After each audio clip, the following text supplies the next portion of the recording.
Hey, Jim. Hi, Becky. Good evening. Good evening. Earlier, nobody was here, so I went and made copies. Sorry if I kept you hanging for a minute or two. Nope, not me. Where is everybody? Just Here they are. 6:30. They're pouring in.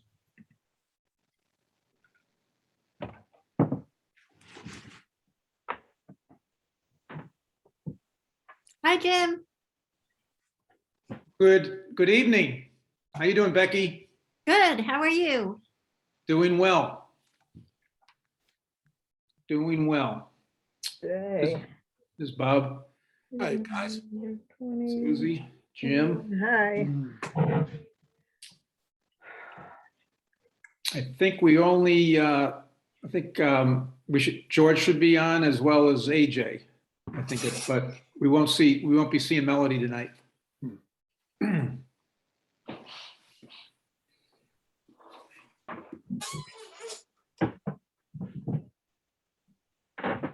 Okay.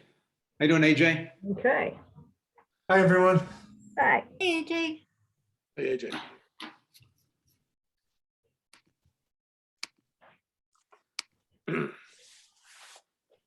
Let's see. So we're only waiting on George. Yep. Do we want to go ahead and start? Again, Wait a minute. Quorum. Quorum. Okay, why don't we start? Call a meeting to order.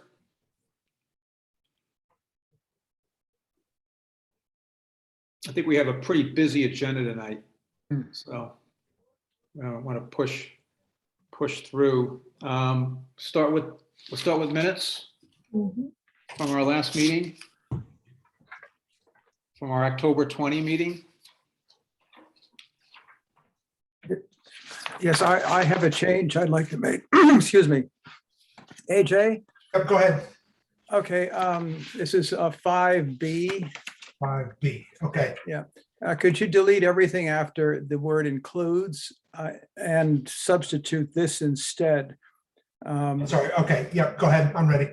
Okay, includes a description of the difference between Wi-Fi versus landline calling for making E911 calls. Okay. Done. Great, thanks. Yeah, the only item I had, I'm not sure it's an item, section 2, Yep. valuation update, and then B under 2. So Right. does this includes Kevin's updated information? Yes. Okay, Because there was, I think, yeah, like Yeah. a $8 million sort of difference in what I had in my notes and what he subsequently sent. So yeah, I thought it'd just be easier for me to, even though it's not, I just thought it'd be easier to put his corrected information in. I think yeah, that's yeah, good. yeah, I'm good. I'm good with that. He had the right estimate for fiscal year 22. He was just using a different base. Right. From, But it's So- also, I think there was a whole discussion about why the valuation was only increasing by like 2%, but it turns out it was actually 7.5%. So Yeah. anyway, yeah. So yeah, He okay. thought it was going to be 6 and it turned out to 7.5. Yeah. Good. Did anybody else have any? So Bob, you look like you wanted to say something. No, probably just scratching my head. I don't know, but Oh. I just want to ask a procedural question. You don't have to say something, Bob. It's not required. Okay, but I was just thinking about something I could ask, which is Oh, when sorry, something- George is here. when we get information post a meeting that is an accurate update on what we spoke about at the meeting, and is that cool to change it like that? I'm just curious whether that's an issue. You mean as far as the, I mean, I don't have a problem with it because it's more accurate now, but I'm just asking as a procedural matter if that's the right way to go. You know, what do you think, AJ? It's a good Sometimes when I've- question. I kind of wonder about that myself sometimes. My fear is that if somebody's retrieving these minutes because they're doing some research or something on an important issue, like I get worried if they're going to pull out some wrong piece of information that was offered during a meeting and was corrected sort of shortly after the meeting. You know, I sort of would rather them have the correct info, but it is a little tricky because it's not, in that way, I guess it's not an accurate account of what took place during just the meeting itself. So maybe there's something I can do where like I add a bracketed note, you know, this item was subsequently corrected via email, and then just explain what the correction is or something like that. I think that'd be great because that'd be a more accurate description of what happened. Yeah. Yeah, I think as we're talking about, I think that probably makes sense. So I'll try to do that from Great, here. thank you. Yeah, maybe just something along the lines of the fiscal year 21 was subsequently corrected, or this reflects a subsequent reflection of the fiscal year 21 base. Yeah.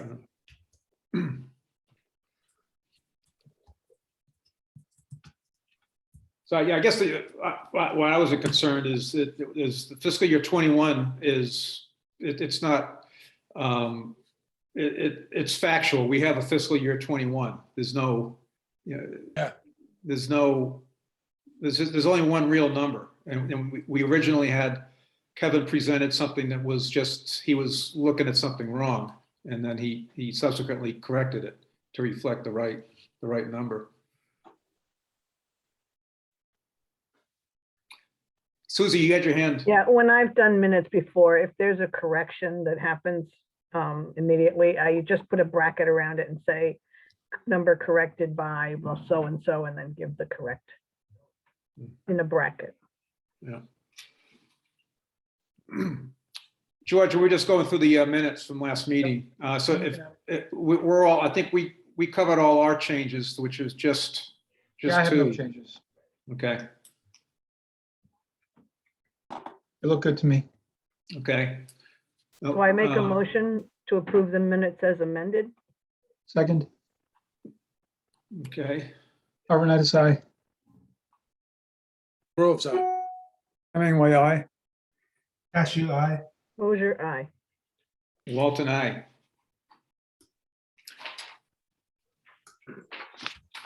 Okay.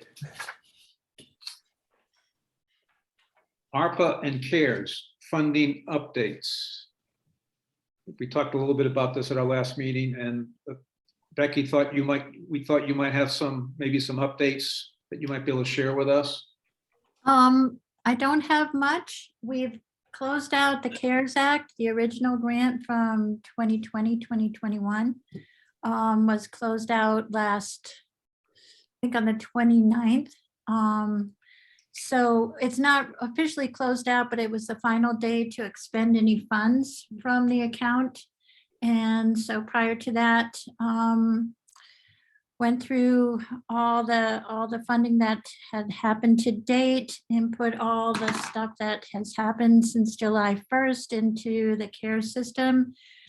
We had a little bit of money left that we were able to utilize on the technology we need for hybrid meetings, which meant acquiring a large smart TV, as well as an OWL, which is a conferencing microphone, speaker, and camera that goes on the table. They arrived last Thursday, I guess that was the 20th, and we did a practice run at the police study group meeting. And Susie, how did you think it worked? Yeah, the audio and video was much better than it had been. Yeah, So and that captures audio from different speakers around the table. Is that the idea? It's like we did not have, omnidirectional. yeah, It will, and it'll turn, but we didn't have the owl yet for the meeting. That won't Okay. arrive until, I think the 11th, between the 9th and the 11th. But the TV itself, the way we were able to hook up through autoplay to the computer and the way it handles things, it worked very well and the sound improved immediately. What's an owl? And OWL is a brand for the conferencing phone. That is, had it had the best recommendation from Zoom, and it encases everything that all the elements you need. Leverett spent almost $2,000 putting together their speakers, microphones, and cameras. The owl that does all of those things was under $1,000. So it seemed like a way to solve the problem since the grant funds were available. These are things that were talked about over the summer when Rita helped connected the town clerk to the person in Amherst who was trying to gather together all their implements for hybrid meetings. So it was a highly recommended tool, and we were fortunate enough to be able to receive it, to buy it. Susie, So I think this begs the question, should the FinCom start thinking about doing hybrid meetings, which means those that can and want to could meet in town hall, and the technology would support that. And I think the governor has not drawn the line yet on when Zoom meetings will end. So we haven't, I don't know if there is a end zone, right? But- The new date is, I think, April 15th right now. Yeah. So we have between here and April 15th that we might consider in a hybrid meeting, because we have the technology that will support it, and some people prefer to meet in person. We do have to secure the TV and make sure that it's before. We are not announcing it to the public probably until December, so we can get all the equipment secured. I don't think anybody is going to walk out with this humongous piece of equipment. It took 2 of us to carry it in, but I do want to make sure it's safe and attached to the wall. Grace has started working on instructions to get out to committees. So we will do that, Susie. We're not ready yet. We hope to do that in the next few weeks. Okay, so we'll put it on our future agenda once it's Yeah. going. Yeah, that'd be great. yes, are there plans right now, Becky, for other town groups to start you going with a hybrid approach? We have not opened it up to other committees yet. We've got to secure the equipment. We don't even have the owl. We might not get it for a couple more weeks. So that has to, we have to write up the instructions for that. We've gotten, we were acquiring the right cords. We need to make sure that when different committees come into town hall, that they can plug and play and utilize the equipment without damaging anything. So we just want to make sure it's an easy setup, and we want to work with people on their first time using it. It was a little bit complicated to set up, especially for me. I've never seen a smart TV before, so but once, it's an amazing setup. We just have to familiarize people with it ahead of time. Okay, cool. Becky, you mentioned that you've closed out the CARES Act funding for the 2021 period. That's the $154,000 piece that we received initially. It's not the American Rescue money. Yeah, now were we able to use all that, or if we were able to use all of it? Yep, Okay. and there's some question on some of the purchases. whether they're going to all be accepted or not, but they all have backup sources pretty much of expense if they're not fully approved by the powers that be. But we think for the most part, everything was secured in the original round, and definitely the purchases made this past week are very eligible for the grant funds. AJ? Yeah, just a quick suggestion. I think no rush on this, but at some point it might be a good idea for us to have a fact sheet that we can share with the town that just details, here are all of the expenditures under the CARES Act and then eventually the American Rescue Plan, just as a way to show, town residents how these funds were utilized and like Sure. all the important things Yeah, we were able to do. with I it. would like to get the final reconciliation with the Yeah, yeah. state complete, and that the deadline for completing that, I think, is December 31st, and then they give us feedback. So after that's all finalized, I Yeah. will make sure we get that up. Susie? And I just got an email this evening from Joe Comerford talking about some of the information for ARPA that's just been released. So it's still being released. Yep. Yes, it is. Now, speaking of that, is there anything else? Is there any updates for us, Becky, on? Not on the ARPA funds, except for we have $250,000 sitting in an account. And I think you guys can find that on your expense reports. 262,141. $262,000. And that's half. Wow. And what page is that on? I'll get you the page number. Hold on. I'm in the middle. 9, page 9.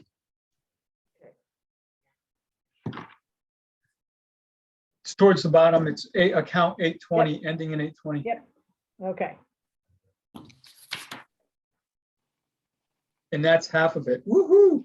We're gonna work hard to spend that, huh? Thoughtfully and carefully. Bob, I Something, can't hear you. You're on can mute, you hear me Bob. now? Can you hear me? Yes. Okay. Have we determined or established that the HVAC system at the school is an eligible category for us from that, with those funds? From my understanding, it is, yes. Excellent. And what about a whole building ventilation system? Have we looked into that? Right, I think that, so we are also moving ahead. The select board signed off on the engineering firm that you found, Bob. Yeah. They were the most responsive they covered more ground, more specifically than the other 2 quotes we had. And so they signed that contract with them at their last meeting, and we'll be, I'll be working to set them up and get going on the work they're going to do to review our HVAC system. And I think you also talked to them about the piece about the ventilation. I did, So yeah. we'll learn about it piece by piece with their services. I'm happy because I did get, they were highly recommended by Margot Jones and another architect that I spoke to, and by the engineer that Bob Leeds. So, I think that they're probably a really good hire for us. Excellent. Jim, and then George. Becky, there's at least a 20,000 in there for broadband. We'd like to spend that on equipment that'll be necessary to make the ring back up. We haven't got all the ducts are not quite in place yet, but that's a sort of a very rough estimate of the amount of money we'd like to spend on that particular project. I'm sorry, Jim, can you repeat what that project is? I missed. that. Well, it's for a redundant backup ring service, so that if Crown Castle bites the dust for what if plane flies into their fiber on the high tension lines or something like that, that seamlessly it'll transition over to most likely MBI, though we're not totally certain whether MBI will be the other source of broadband. But it's so that a service can go on 100%. And New Salem, Wendell, and Leverett would be included in this. And we're working out the details with Westfield Gas and Electric.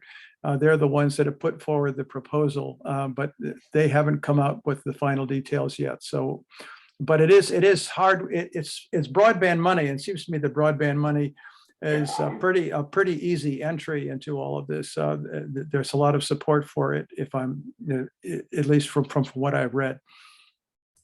Why would this qualify for ARPA funding? Well, Infrastructure. there's a whole section devoted to broadband, the spending money on fiber systems and God knows what else. I mean, there's a huge amount of money available to it. And it seemed to be a very easy connection to make, I think. Oh, well, that's good to hear. I mean, anything we Yeah. can use, of course, I thought Yeah. it was related to COVID things, it was, Oh, no. I mean, it's all over the place. I don't know enough about it. Yeah. My question was, Becky, you said 262 was half of the money. Mhm. So they gave us 262 and we have another 262 coming? That's my understanding, yeah. Yeah. And we don't have to give them an accounting for the use of it up front. They're just going to give it all to us. No, that's not true. Okay. The accounting for it is going to be very onerous. So, but they gave us money. We had accounted for 262 in expenditures up to this point. Is that why? No, ARPA.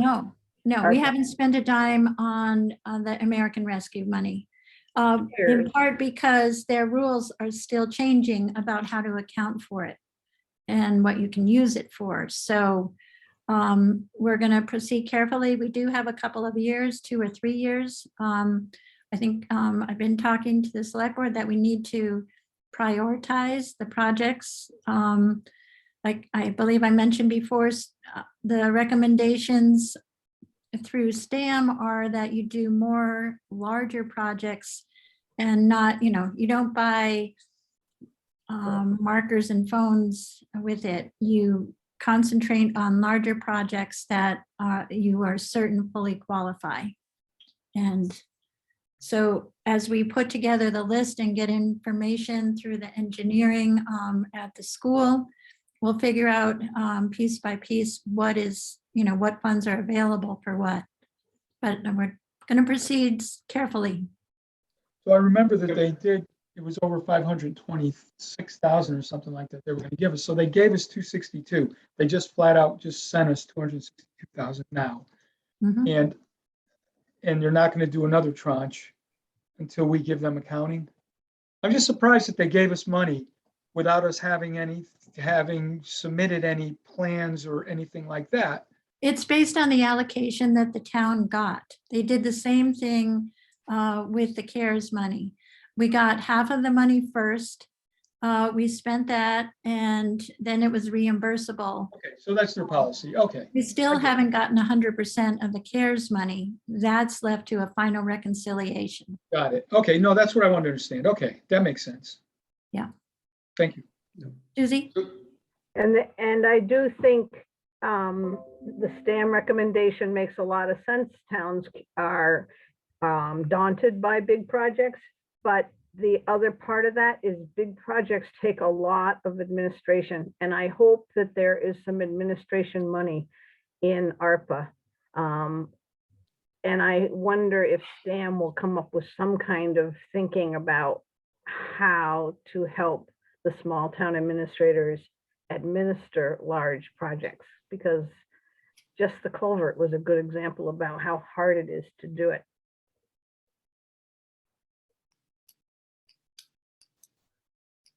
Yep, we're gonna try to get all the tools in place as we proceed. Can I mention one more thing that's off topic? Because I know Jim's dying to know. The project has will not happen. The pole did not move yet. So the culvert project is going to be delayed until next year. Why is that, the delay? She just said. What happened? The pole has not been moved by National Grid. The pole is sitting in the middle of the area that Yeah, needs I to know be that. excavated. So They've dragged nothing. their feet all along.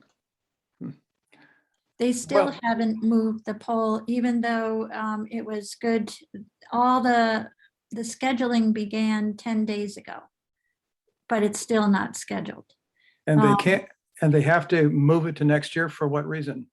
For what reason? Yeah, Well, if you can't do the work in the middle of the winter, and the project is to be done by the notice of intent, it has to be done when the water is lower. So it can only be done between August and November and December.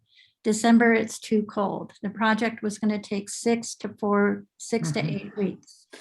why wasn't this pole movement put into place like in July? We've known about this for almost a year now because the original engineering report would have covered that in some detail. I don't understand why we've had this delay. I know those. Jim, I've reported on the delay on a meeting day. by meeting basis Yeah. for 2 months. Well, I know, but why didn't we get the pole, the National Grid in gear in July and wait, instead of waiting till December or October? Nobody waited, Jim. The utility company's been dragging their feet for months. And the engineering company started working on this in December and January. Of It last year, gave them of this of year. Mhm. Last year of 2020, we're in 2021. So National Grid, In January, they sent everything to National Grid, alerted them to the project almost a year ago. They gave them the final build out DOT District 2 approved design the beginning of May. Mhm. The pole should have been moved by July. In alarm in July, we Mhm. started hounding them. Okay, well, that's one piece of information that none of us had. No, That- she's that- been Sorry, you saying all had that. it. I've reported She's been multiple times saying on it. that all along. No, that hasn't been the case at all. We've only known about, Graham Septon and I went and talked to the engineer and it was all news to him. I mean, I don't know. I'm just trying to find out when National Grid was actually notified about this. And you're saying it was like almost a year ago and Yes, they've been stalling ever since? yes. Oh, well, Must be very Yeah, let's try to, frustrating. I'd say let's focus on finance yeah, all right. committee topic. But there is one. I thought you would be happy to get the concrete news about the situation that you had been following so closely for months, Jim. I'm sorry if it's Yeah. all new to you. Yeah. Now, make sure I understand, Becky, I guess what you said is there's a window and the window doesn't start until next August. Is that what, or for them to do the Yes. work? So we're probably delayed until sometime beyond next August, right? So I Well- guess Mike, It'll be determined whether they can, if everything's set, if they can start in the beginning of September like we did this year, would be better for the population that comes and visits the lake in the summertime. okay. All right. I guess my question for me, which I think is more relevant for us as the finance committee is, with this delay, could this have an impact on changing the cost that we've approved for this project? Pushing this out for a year, or are the proposals or the agreements locked in so that we would expect? We have to work that through. It's not been settled yet. Okay, so I think that's something we as a finance committee need to be Yeah. aware of and Is there a thinking about- penalty for having to close out to suspend the bid now? Is there a penalty? No, Let's. Yeah, my recollection is this was a much lower bid than the bid that was awarded Yeah. was much lower, right, than other bids, so. 940,000, wasn't it? no, Well, we should let, that was the number. if the number goes up, we should let National Grid know that we've incurred an additional amount of expense because of their behavior, because of their lack of attention to our request. It's not reasonable. And Yeah. also Joe Comerford's office has been working, that Becky's reported to us their efforts to move it, and National Grid did not move it. They did not deal with it. They've got accountability here. Maybe they could be held to account. Yes.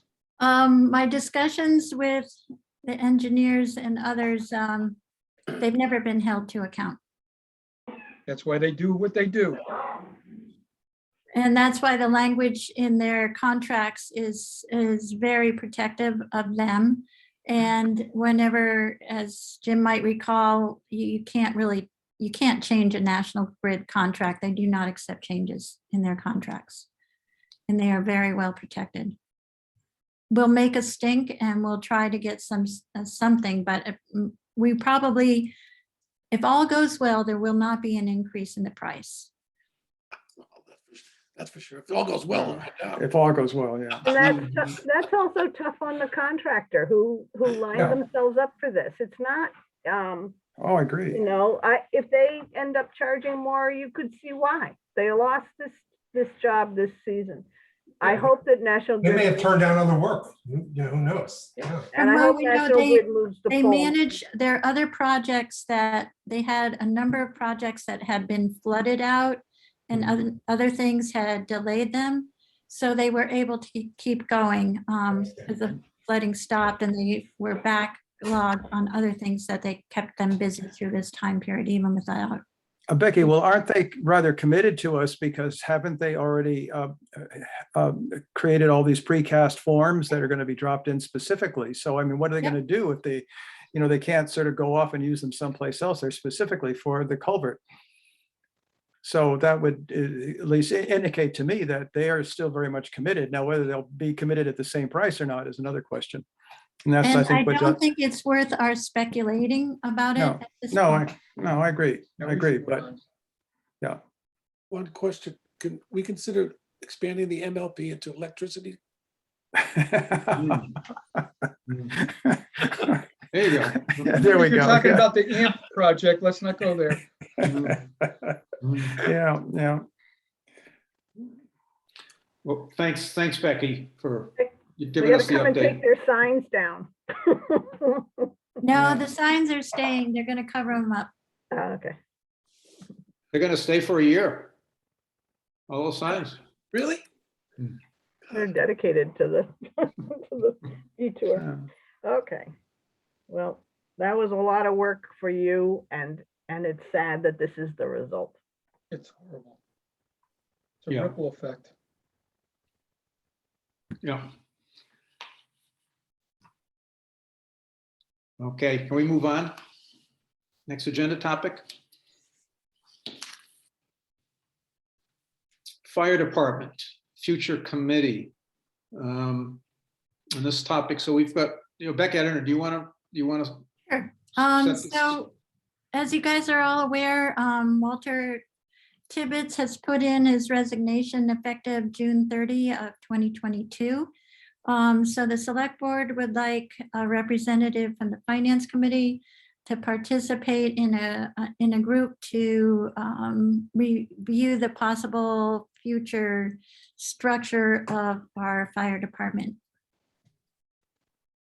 So we're looking for a volunteer. What's the committee going to consist of? It'll be a select board member, personnel board member, finance committee member, acting police chief, and a current fire chief.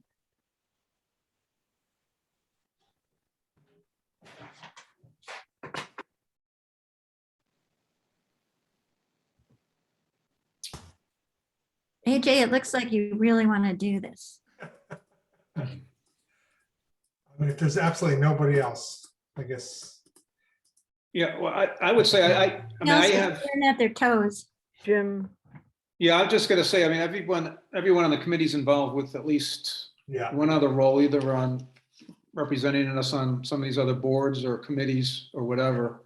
So Yeah. unless someone else does have some energy around this, I'd raise my hand to do this. Oh, great. That's great, Jim. Yeah. It is?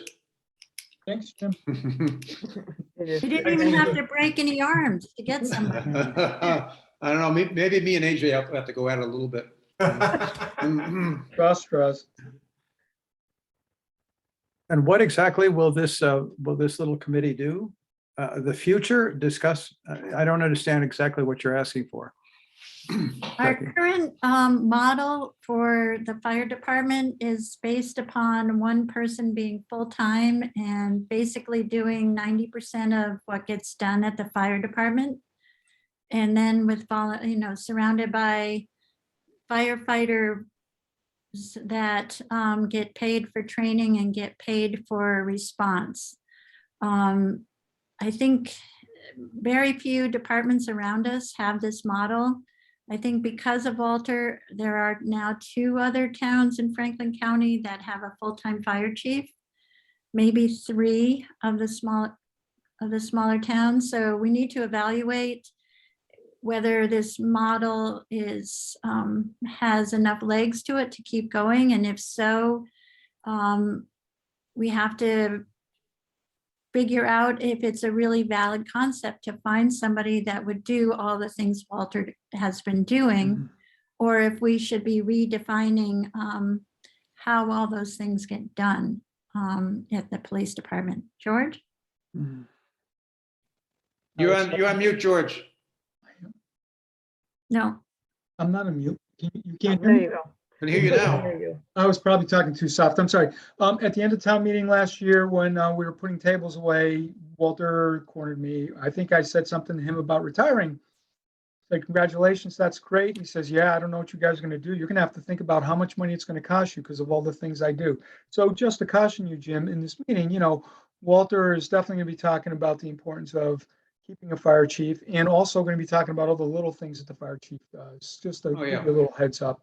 He's clearly committed to the job. He's going to be very hard to replace. We probably won't find somebody who does what he does, I would say, but he still feels like we need more is probably what he's going to be saying. So just want to kind of give you a heads up on that. Yeah, and I guess I might have a little bit of experience with that. I was part of the group that with the last contract negotiation, which I've almost completely forgotten now, but I still remember it a little bit. So yeah, there was some of that came out at that time. Yeah, Yeah. it'll be interesting to talk about new ways of approaching things. The select board has recommended, Eric wasn't sure if he wanted to do it because he's spending a lot of time on something else. And so I think they're going to have Elaine Paleo step in to represent the select board. When she was on the board, she really worked to get Walter to produce reports that identified his use of time. And we have those reports. Supposedly he's catching up on them. He did not have the same pattern of work during COVID, and a lot of his time was dominated getting the new radios that have been secured for the county. But has a lot of data that we can look at, and I think the data was telling us 75% of the fire department activity is based on medical calls. 75 to 80%. The majority are medical calls. And what we really want to do is look at the best way to provide for those medical calls and what teams need to be available. And is it really the fire department, or is there another way to address medical calls in our town and look at how they're doing it in other towns? And you already have a personnel board person up? Nope, they're going to decide tomorrow night. Okay. You just say we could have a quasi-FinCom representative like the select board. You didn't throw that as an option. No, I didn't. I'm just kidding. I'm just. Well,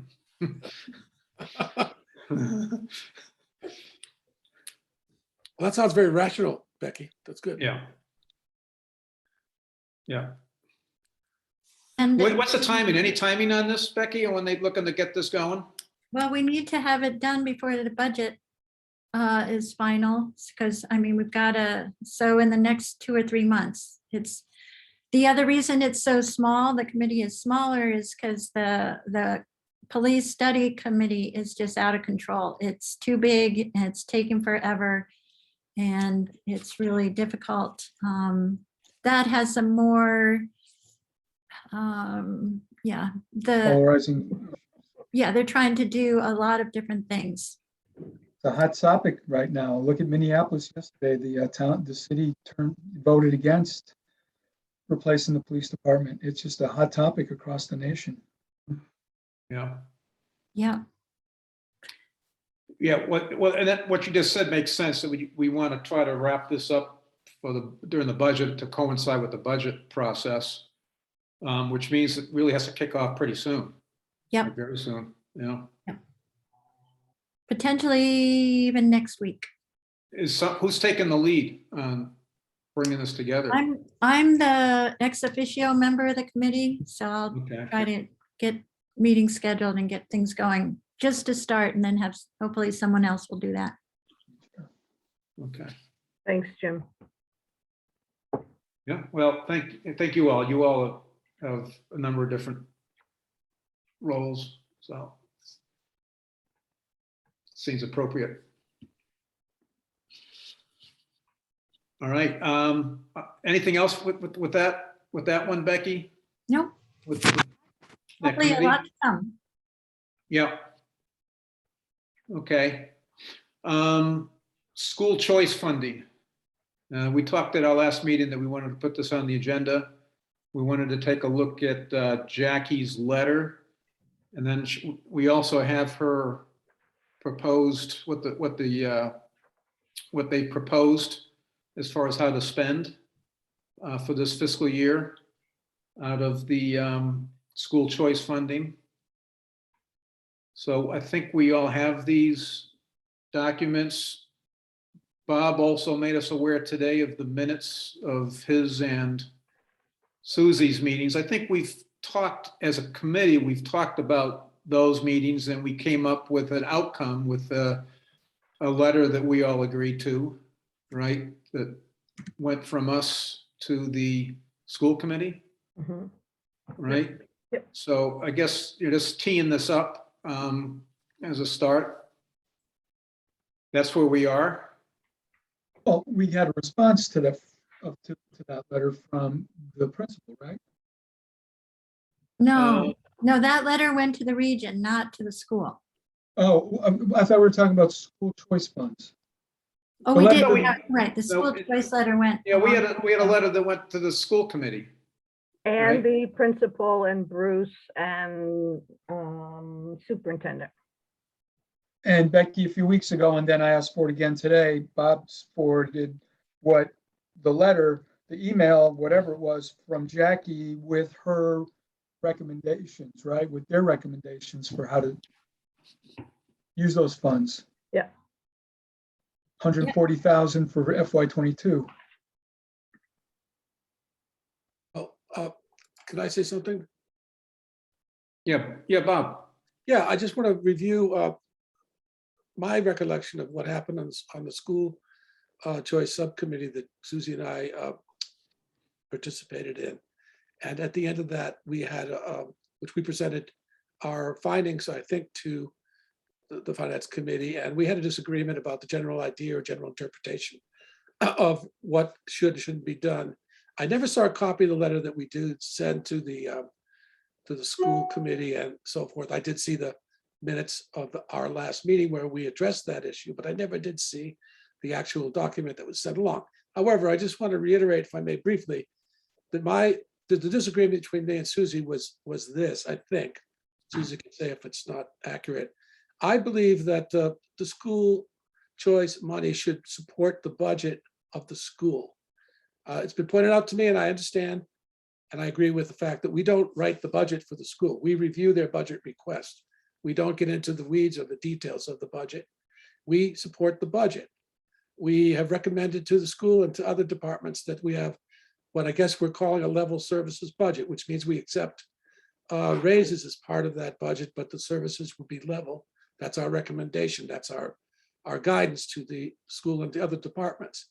Now, what I think the difference between me and Susie is this. I don't see the school choice money as a discretionary fund separate from the general funding of the school budget. I see it as part of the support for the school budget. All the budgets that I saw drawn up in Pelham, Leverett, and other towns that I got to see show it as a revenue source in the budget. They don't show it as a separate discretionary fund. So my concern is that we don't treat it as a discretionary fund separate from the budget. We treat it as a source of revenue that supports the budget. I don't know if I made myself clear, but that's how I see the difference between. Well, I think that was your position in the past too, Bob. This isn't new information, right? Right. And so the letter we sent, according to what I read in the minutes, included the idea, which I asked to be put in the letter, that the school choice revenues support the budget. Yeah. So, or something, I can't quote it here now, but I have it somewhere around here. Yeah, George. So I think I follow what you're saying. They put together their budget. They give us the detailed budget like they do every year. At the bottom of that budget, they show the grant funds that they can apply to it before requesting the amount from us, from taxation, from our budget, the amount of their line in our budget. And this would be added to those grant funds, lower their budget line, the amount of money that they would need from us approved at annual town meeting. Is that a correct description of what you're saying, Bob? Yeah. Okay, so my question is, so Susie, how does your vision, because I don't think I understand your position completely. George, I think you're missing something. Well, the school decides what amount they're going to use in that grant section because it's under their purview, given what we've read in the law. They decide how much school choice to apply to their budget or how much school choice they're going to spend during the year. And included in that spending is how much they might apply to the budget. Is that what you're thinking I'm missing? No. I think the difference that Bob's pointing out right now is he's looking at this list of things and saying, these are all discretionary things, and they're adding to the budget. And then they're going to fund the additions of the budget with choice money. And what he wants, I think, Bob, correct me if I'm wrong, you want the choice money just to be applied to the overall budget without adding new items to it. Is that right? Yes. I'm Okay. not saying that new items should or shouldn't be added. I'm saying that the budget as a whole should be evaluated, should be sent over as a request to us. And that budget would include these items in this letter. Now, that's not saying whether we approve or not approve of these items, but they are an increase in the school's budget. And I'm thinking that the school choice money should support that budget as a revenue source, not just be a discretionary fund to be used in addition to the so-called level funded budget or level services budget. So this means, as you said, Becky, this is an increase of $222,000 in the budget. And the reason this works and follows the regulations around choice is because it's to be spent like free cash on items that aren't going to be continuous budget items. All the towns have been cautioned not to pay half your teachers with your choice funds and then get caught with having the choice funds run out and not having any money left to provide for your programs. The concept is choice money is like free cash. It's not supposed, you're not supposed to build upon it. You're not supposed to build the budgets upon it. You're supposed to use it for things that will fall out of the budget as you move forward in time. Yeah, AJ and then Susie. I guess I just had a quick question for Bob. And let's put aside the fiscal year 22 just for a moment. But if in January, when we meet with the school committee and the principal, if they included these two items in their FY23 budget, a staff position and a overnight field trip or field trip thing, and And so if those items were included in their FY23 budget, and then the school choice revenue of $82,000 was listed as one of the revenue sources to fund that budget, would that satisfy your concern about how this is being dealt with in our town? Yeah, well, the first thing that I would do, AJ, is I would ask if the school came to us with a budget that was increased by this amount for 23, I think the number would be on 82,000 for 23. Right. Then I would say, is there another source to fund these positions? Because it seems to me that that the interventionist, who's basically directly related to COVID stresses on the school, could be funded in a different manner instead of by the town. So that's Okay, so that would potentially be a question that you would raise. yeah, but I would look at To it the as school part of the fund. budget increase that they were asking for, you know, because that's what it is. Right, but I guess my point is that if they accounted for these items in their budget and they listed, you know, the $82,000 of school choice funds as one of the revenue sources to fund that budget, we have a discussion with them about whether there are alternative funding options for these expenses. If the result of that conversation is there is not, and that there's no other pot of funds available to fund the academic interventionist role, for example, does that, again, would that satisfy your concern about how the school choice discussion occurs, you know, within our process? Shall I answer that, Chair? Yeah, I just think I would look at it, and I can't presume what I would think now, because we're talking about this in terms of process, I think, more than this Yeah. particular, this proposal. Yeah, I'm not asking about the substantive, like whether you think it's justified or not to have those expenses in their budget, but just in terms of process, if that's how this was presented to the Yes, I think that I would look at that it as- satisfy you? Yes, it would. I'm just trying to clarify like exactly what the concern is. You got it. Yeah, yeah, Susie. If you look at the August 16th minutes, Bob and I went through this already. And the August 16th minutes were focused on processing what was information from other towns and the way they handled school choice. And we have a paragraph there that says, we reviewed the research of Union 38, Hadley, and Amherst Regional Public Schools.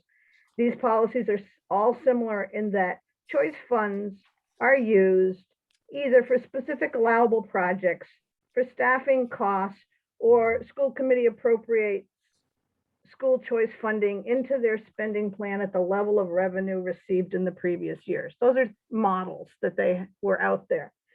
And we agreed that these policies are fiscally prudent, and we believe that the Shutesbury School Committee may agree. Bob and I had a discussion that they might come up with some plan of something they wanted to spend on, and they would use school choice for that.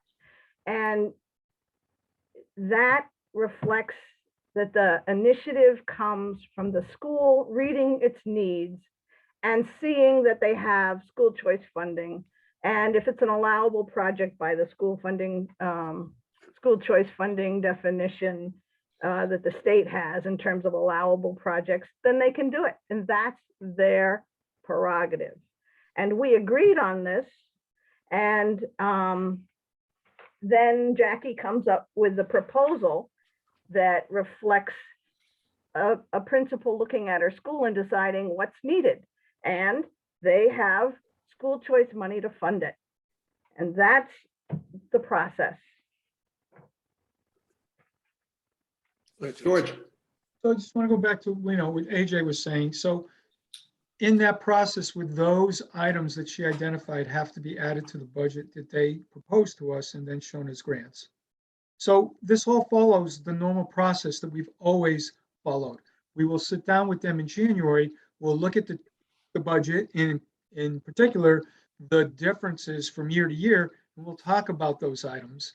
And we would, and then when we make a recommendation to town, we would have vetted those items, we would understand those, and who knows what decision we'll make when we go to change our budget, but it's all laid out. I love the way they do their budgets because the details are all there. And so this logically fits the process we've always followed. And it's all there for presentation to the town. That's really good. I like it. I like that a lot.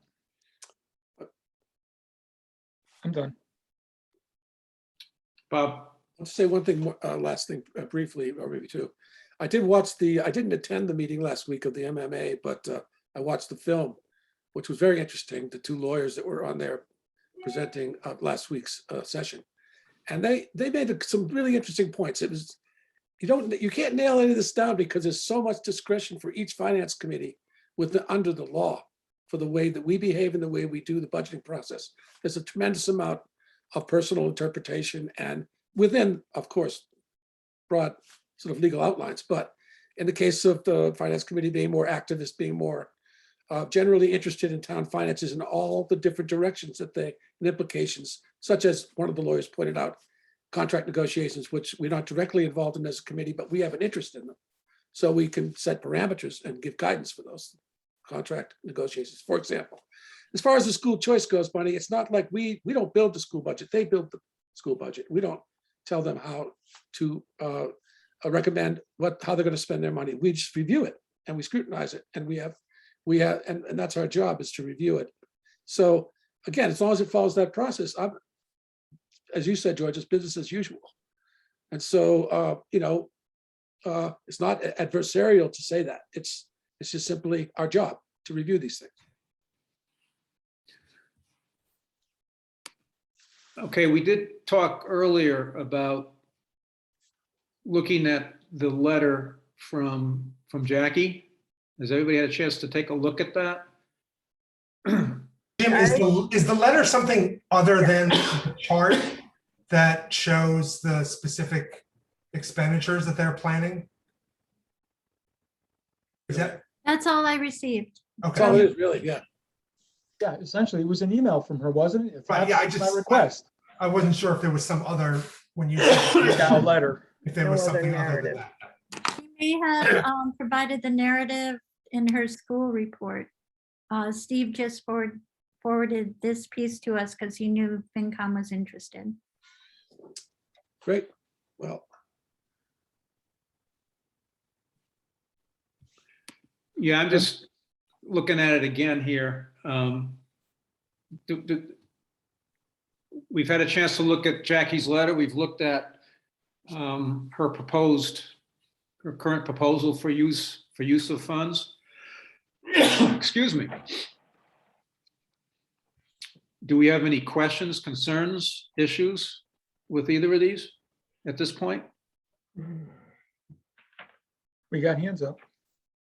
Yeah, I'm sorry, I'm looking at the letter. I don't know who was first, but I see Jim, George, and AJ. How do we go in that order? Jim, George, and AJ.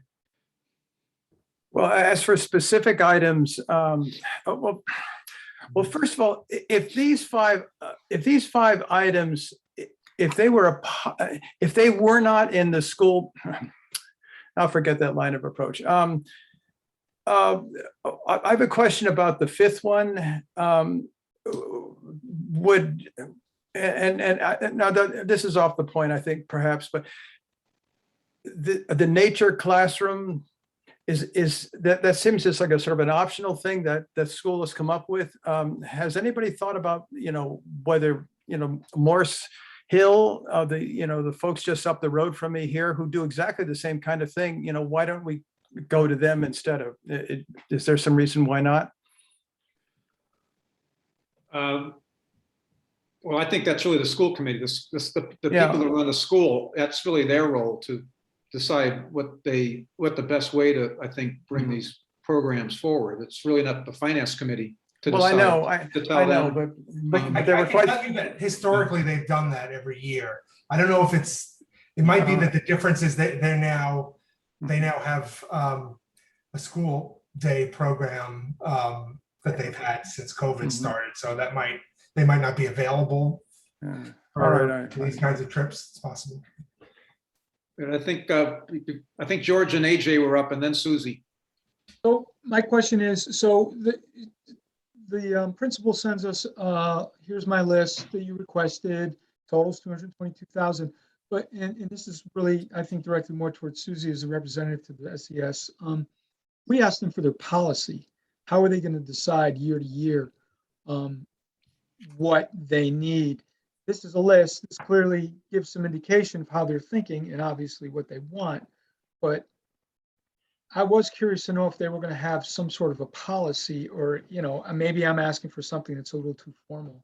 I asked them about it. I said, I see you've made a first attempt to define some things. Do you think you can extrapolate a policy? And if any of the other policies we sent them could help them do that. It's a work in progress. They understand that idea. This is where they're at right now. And it's important to remember this is not the only thing they're dealing with. This is another busy year. And so, yep, they're going to work towards that.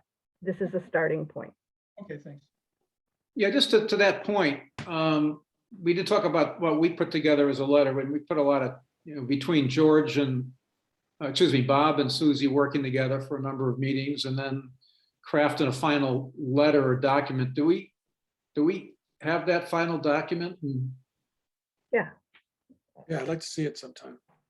it might be good that, just to make sure that we're all on the same page here, because we did all as a committee agree to this final document, and this is what we've put forward to the school committee as a request from us. It was very much the same as what we talked about, as what was already printed and is in the minutes of September 2nd. The thing we added was to, at AJ's suggestion, we turned one of the sentences into saying all towns and their school committees use a portion of their school choice revolving funds to support their annual budget. So I can email you that piece again. It was in the packet that I sent to all the people at the school, but I will send it out again. But it's the same thing that was in the 9-2 minutes with that one alteration. Yeah, because it might be good just for all of us to have the benefit of that, to refresh what we covered, what we worked through most of August. Okay. You know, AJ, you had your hand up for quite a while. Yeah. And then Bob. So, you know, just in reviewing this list, it occurs to me that it actually is kind of what I was expecting, which is a mix of a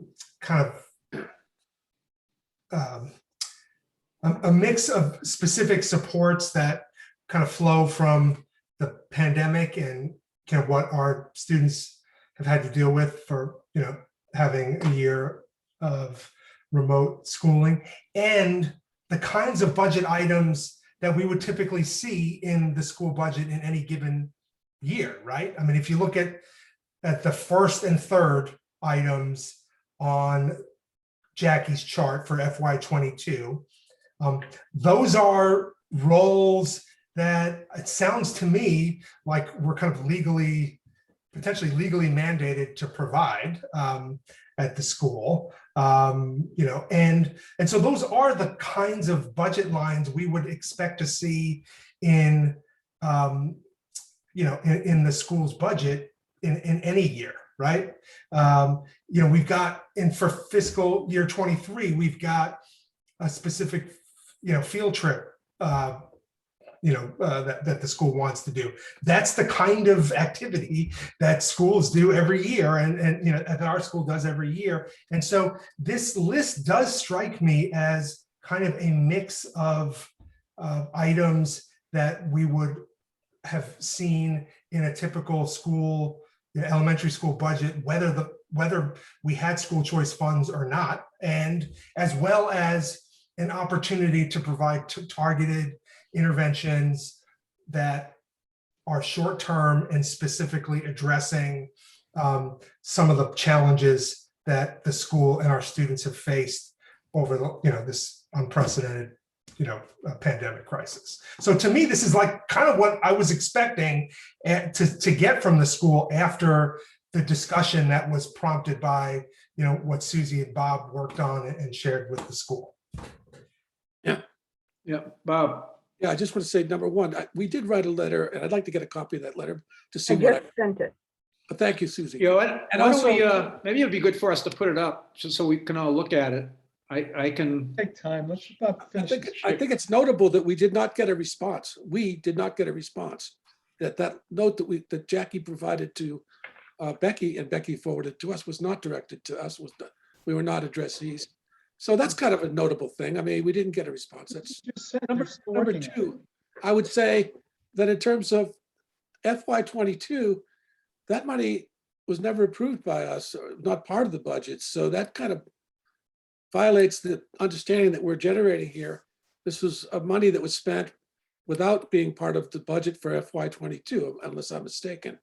And so this is exactly the kind of thing that I don't think is right. That's not in any way under the sort of direction or review of the finance committee. That's already been done, or is it not? Or I don't know. I don't know how that's a question I'd like to ask. And as far as what AJ's point, good point, AJ, these are things that are normally included in the budget on an ordinary year. Well, if that's the case, then why is the budget not absorbing these costs if it's normal? That's the kind of question I would ask if the budget were brought to us as a piece and reviewing these items as part of the budget. If they're already in the budget, then they're in the budget, so. Not in the budget. Okay, well, I'm just responding to what AJ said, so. But as far as the other issue with Types of things. some of these COVID-related expenses, I do think it'd be worthwhile to examine whether or not they could be funded by some other means, if they're not questioning whether they're necessary or not, but there might be other sources of funding available for that. Susie, No, it's like they're damned if they do and damned if they don't. People wanted them to be looking at their school choice money and spending it appropriately. They have appropriate programs here to spend it on, and they have the discretion to do that, and they are. It is an evolving thing. Maybe they'll have a crystal ball and be able to look ahead. They did that for FY23. It comes from them to meet their needs. This list not only seems what we would expect, it seems like what a aware principal needs to deal with and is dealing with. I will go with specific questions and sit down with Bruce Turner. There is clear ESSER money and COVID money in their budget for FY22 that they spent. And I can get more labels, but I feel like I don't feel like we should be stuck on this process anymore.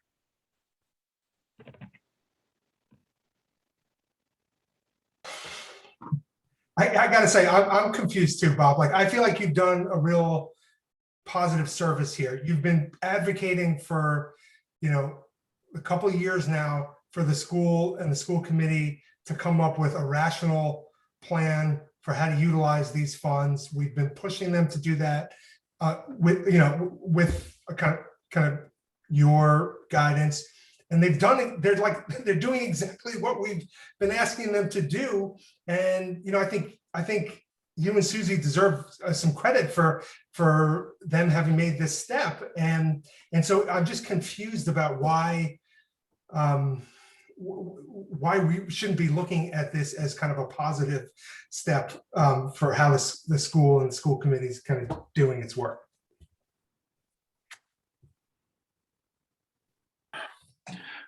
Aren't these items why don't they just put them in the budget? As AJ points out, I think legally we have to, spend money on this regardless of whether it's school choice money or not. Why don't they just put the damn things in the budget and then put the school choice money into the budget, and all of our discussion would just melt away, because then the problem would be taken care of. Personally, I don't disagree with that. And that's why I was saying earlier in the meeting, I was asking Bob if I understand, like, this is an evolving process, right? The school committee has been responding to our requests. And so, yes, we're a little behind in the process as far as FY22, but for FY23, yeah, I agree with you. I think these two items should be in their budget. And I think the school choice funds should be listed as a revenue source that's going to fund. Good. That's it. Yeah. And then I And think there we're will good. be. Yeah, let's do it. Yeah, no, so if F22 is just a one-off, to get Catching us up, going, yeah. then that's fine. But if we want that transparency that we get through their budget process. Mhm. And this is a snapshot of what's coming in the budget. Except the FY22 piece, as Bob pointed out. But I'm willing to let that go. I'm willing not to make an issue with that from the finance committee if this is the first time. We got over $300,000 sitting in an account. And if the school needs it this year, okay, I'm fine with them taking it. But I would hope that going forward, all the funds that they expect to spend would be laid right out. We all agree. I think we all agree. There's only one direction to go, and that's forward. But we're trying to sort this out for the future, And, I think that it's notable that we didn't get an answer to our request. And I think if I see Dan Hayes, I'm going to point that out to him. Like, that doesn't seem very, Well, before we, just Susie, just 1 second. I think we all need to take a look at this letter. Maybe, I don't know if you have it up, Becky, or I can, if you want me to share, I can share it. Yeah, if you can share, are you talking about, I didn't look up Susie's Yeah, letter. if you give me access, I can share it. In the meantime, Susie, you have something? Yeah, but there will be expenses that come up because they don't have a crystal ball and we're in tumultuous times. And those can be spent from school choice if they see that coming.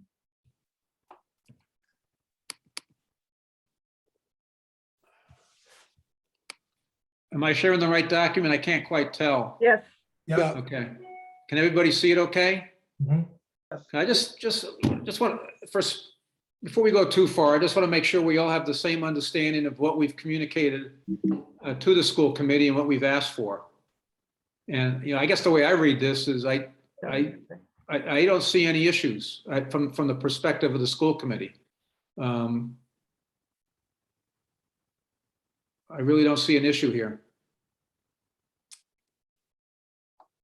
They've taken action and Jackie has put out some guidance for fiscal year 22 and 23. That could be a result of them taking in this letter. Yeah. But the last sentence really, that is where the action is. It says, if school officials would like a discussion with the finance committee, we'd be happy to meet. It's not, it doesn't demand, we're not demanding a meeting in this letter. We're not demanding a reaction, although they have taken action. Yeah. So I guess I don't see the issue. This letter is the result of mostly Bob's and Susie's work over the course of a month. We all agreed to the final letter as a committee. This was sent to the school committee. I don't see anything from their side that indicates they're not aligned with us. Oh, we asked for, in the second to the last paragraph, we asked for a policy that they will use to guide their budgets in the future. And Susie said they'll work on getting us a formal policy or their policy. And so that's open-ended item. And as far as the 23 draft budget goes, they have presented to us what they probably are expecting to put in their budget and then fund with this. So that is definitely good. Susie brought up a good point that sometimes something is going to come out of the blue and you're going to need to spend money on that. And before we had school choice, they had to come to the FinCom and ask for finance reserve funds. Now they have a new way of funding things that apparently they can decide during the course of the year on their own to spend. So I think that, to me, that means the policy is more important than ever before, because I really want to understand what those things might be. You know, what's the criteria for those particular items? I'll just take one more stab at this, please. Just to draw a distinction between what's being said and what I'm trying to say. I don't see it as a discretionary fund that they have free use of when they decide by their own discretion. This is money that supports the budget. A certain amount is left in a revolving fund to offset the risk that maybe there'll be less school choice money in a following year. So there'll be some money to draw on to fund the things that have been funded in the budget in the successive years. It's not meant as a discretionary fund so that if something comes up, you just dip into it. That is my view of what this fund, revolving fund, is decided to be during the budget year, how much money is coming out of the revolving fund and how much is staying until next year. And then what most schools do is leave 1 year's worth of revenue, the last year's worth of value of revenue in the fund. And then that's there the next year. It's not there as a discretionary fund. It's not there for the free use by the school committee. It's there as a revolving fund that is dipped into on a yearly basis. That's my view. Yeah, Becky, I just want to say again, Bob, that if you read how it was defined by DESE, they say the funds are there to be used at the discretion of the school committee.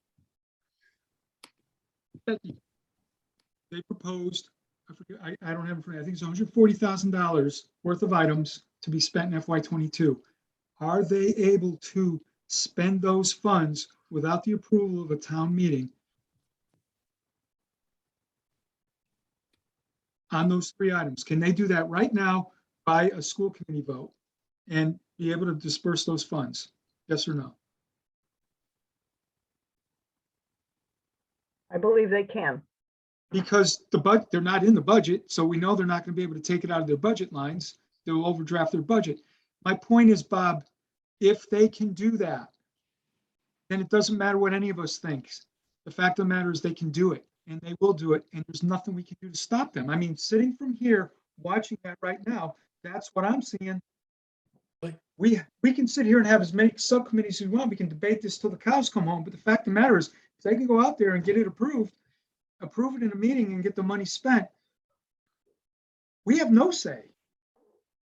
You can think about different ways to approach that, but that's what I see. Now, if the school committee wants to work with us and give us a policy and in the future try to put all these things in the budget so it's transparent and it goes before the town members, that would be awesome. I think we all agree on that. But it seems to me right now, we don't have a lot of say.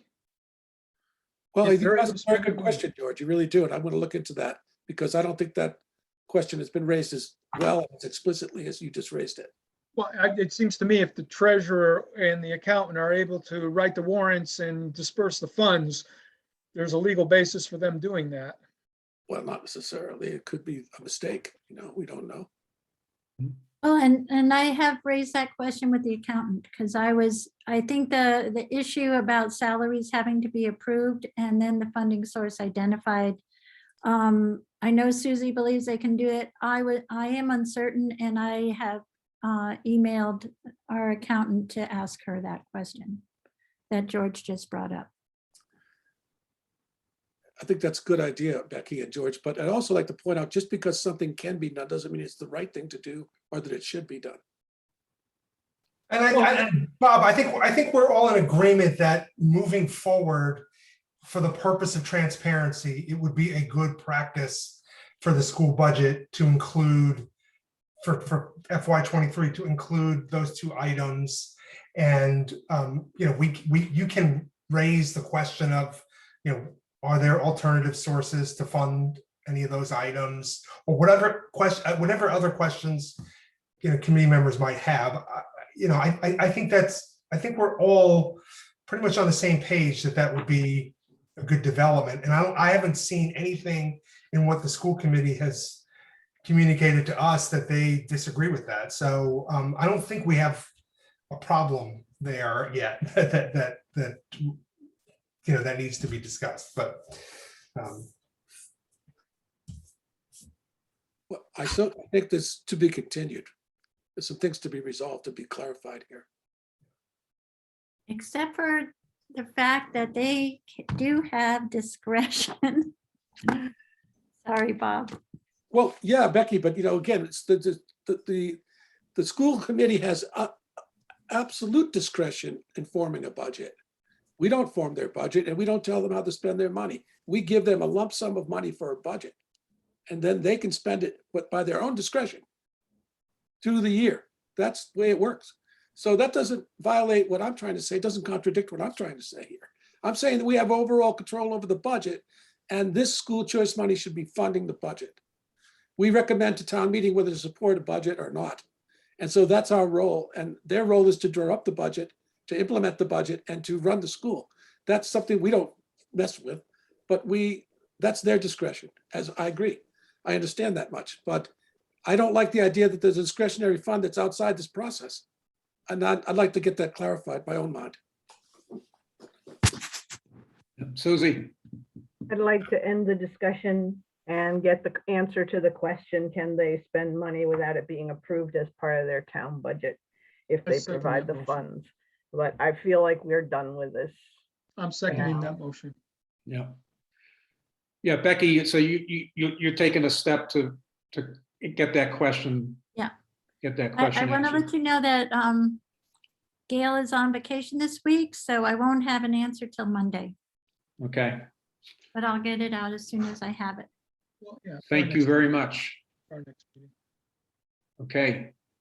Can we move on? Please. Okay, I had one item, just a real quick one, more for, maybe this is just for Becky. During our last meeting, you thought you might have free cash nailed down for this fiscal year, the free cash number. Did that happen or are we still waiting Yes, it for a did. final? I'm sorry, let me just, You want to clear the screen? You guys have it all memorized? Yeah. All right.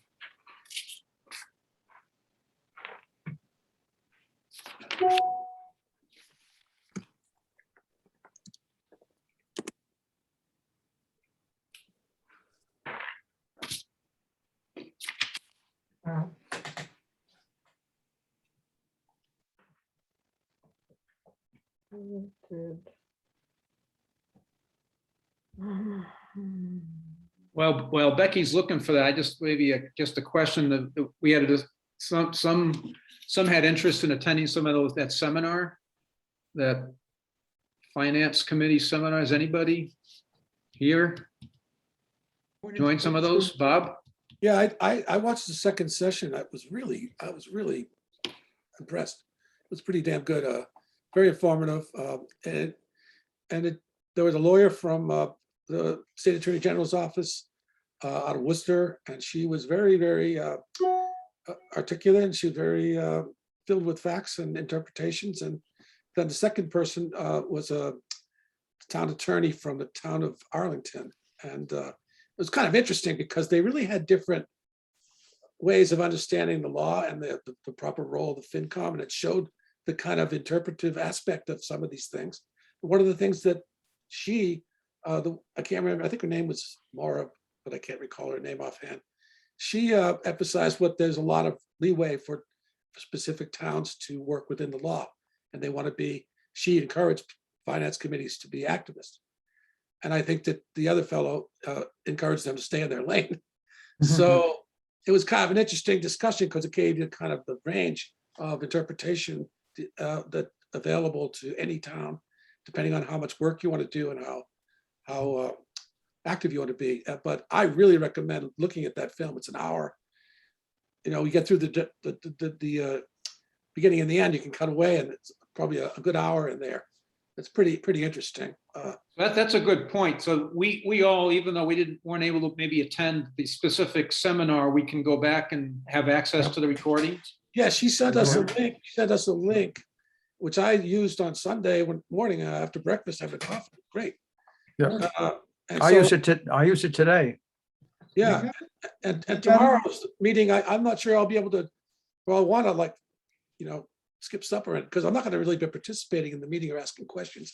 So I'll just get the link the next day and watch it when it's convenient for me. So I really highly recommend that the members sign up for this and do it because I think it's good education. Well, I went to sign up the next morning, which was the first session, the day of the first session, and registration was closed. And so I never was able to register for any of them. Oh, really? That's too bad. Yeah, no, and Melody had to, Melody was going to register the next day. I don't know how much success she had, but I told her that at a personnel board meeting. You must have registered the night we had our meeting. If I didn't, then I noticed that when the registration said if the registration is closed, call Denise, who's the secretary, and she would register you. So Oh, I might not. if you're interested, I'll send you the link. I sent it to Jim today, Please. and do. it worked Do for you him. send right? it to the whole finance? Yeah, can you send I that committee link? will. I will. and Yeah, myself? In fact, please send a link for all of them. I mean, if I'll you, do that. I'll see if I can dig them up and I'll forward it out because we're all registered anyway. We're members, so well, you can't get it through them unless you're registered. So I can send it over. awesome, thanks. Yeah, highly recommend that. And tomorrow night is going to be more interesting, I think. So I never thought I'd say this. I guess there's something happening to me. Finance Been committee on the interesting? FinCom too long.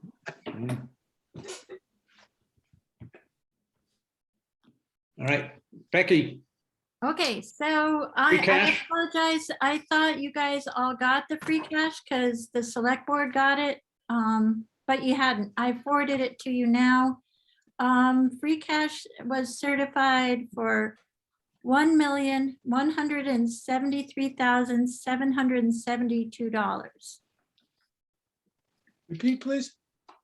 1,173,772. okay, do you recall offhand what we budgeted? Or what we have in the budget? Estimated closer to 800,000 or 900,000. Yeah, so we could be 300,000 above what we thought we would be at during our budget process. And one of the major factors was revenue came in higher than normal. Usually revenue doesn't, it's like a couple thousand difference. But there was a delayed payment from Amherst on pilot. So there was, I think, over 100,000 of revenue that we never normally see that came in. So it's just catching up from the year prior. And then it was, again, Gail, it had just come in when Gail went on vacation. So she's going to do an analysis to help us figure out where the other unexpected money came from. Because I think we had projected 900, so we're like 250 over. Half of that is from the revenue side and the rest is additional underspent funds. And one of them is the police chief who left 4 months early and those funds were not used. Is that something, Becky, for our next meeting, that maybe we could get Yep.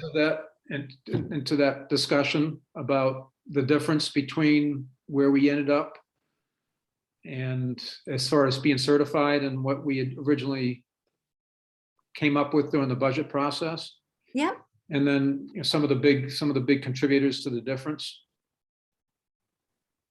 Yes. Okay, I'll add that for the agenda for our next meeting. And Jim, I'm going to forward this to Steve in case he doesn't have it already, but the enterprise fund broadband came in at 201,285. Surplus? I'm sorry? Surplus? That's the amount of money in their fund. 201, 285, Yes, that's our retained earnings. yes. Okay, Very good. Steve may not know that. Okay, 201, 285.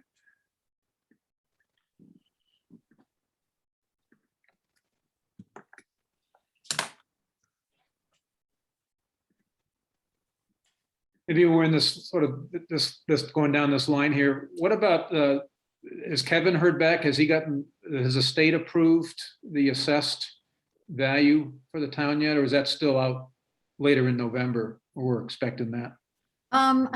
He said he'd let me know when he heard. I have not heard yet. Okay, so that'll probably And he later. put off the classification hearing that we were gonna do this Tuesday until next Tuesday. Because he didn't Okay. have final word. Okay. All right.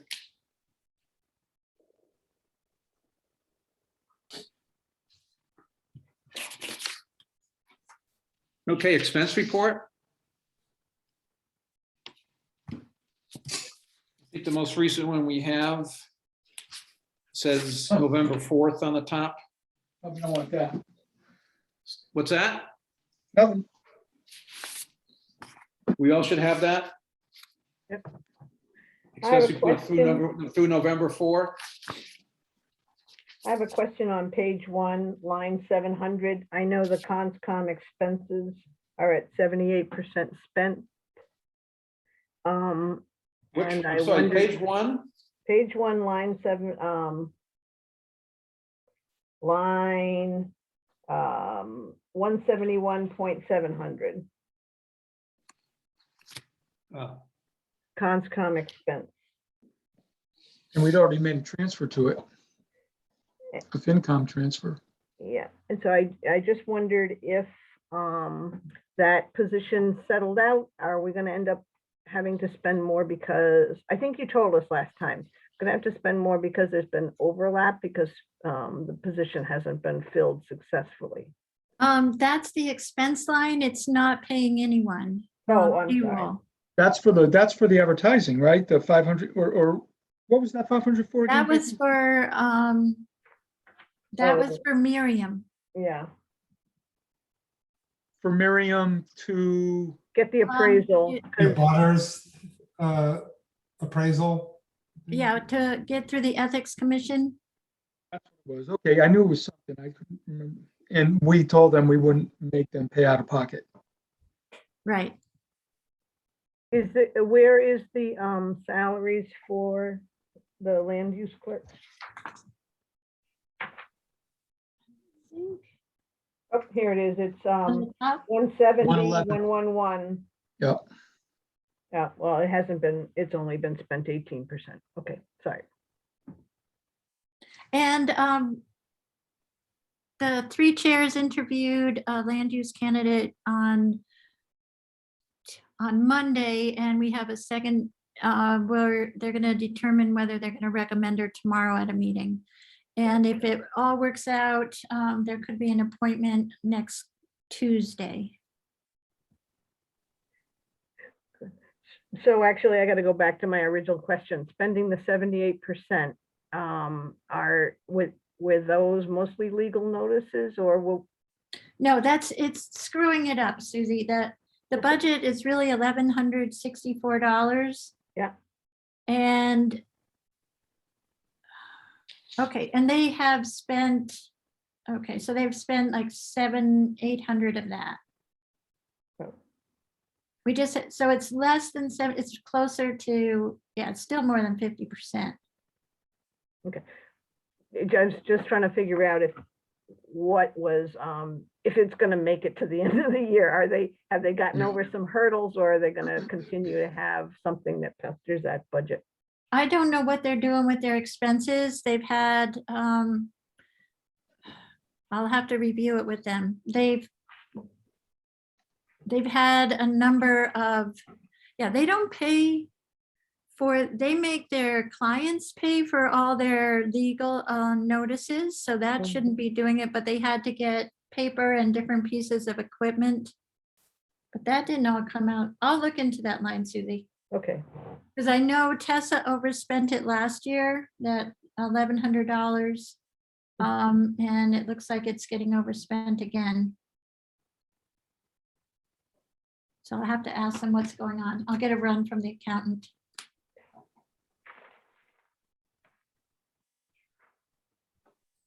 Anybody else see anything? Question? Bob? Yeah, that's quite a question. Not sure if the rest of the FinCom is aware of the fact that Marcus quit the police force. And we put him through the academy. And like this has happened to us before. Yeah. And some of us had predicted this could happen again, or even be likely to happen again. And I think that's something we should be aware of in the FinCom, that was a lot of money went down the drain. The salary for that guy, I mean, he's a good guy, he's a perfectly nice guy, but he doesn't work for us anymore. And we spent a lot of money putting him through the academy. And all we get back is a prorated kind of tuition. We don't get any of his salary back. So I think we should be aware that this is likely to happen again in the future. I don't know what this police study group is going to be saying about this, whether it's on their agenda or on the select board's agenda.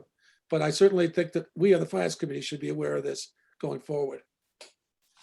Yeah, I thought when we had a big debate on this or discussion back when it was going on, and I thought this is somewhat of a requirement, right? The academy, isn't the academy something that's, Yeah, this is, if you want to this be is an required- officer, This is required training.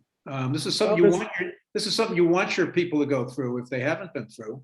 Well, you're That's- I mean, yes. this isn't the first time we've had this discussion, Bob.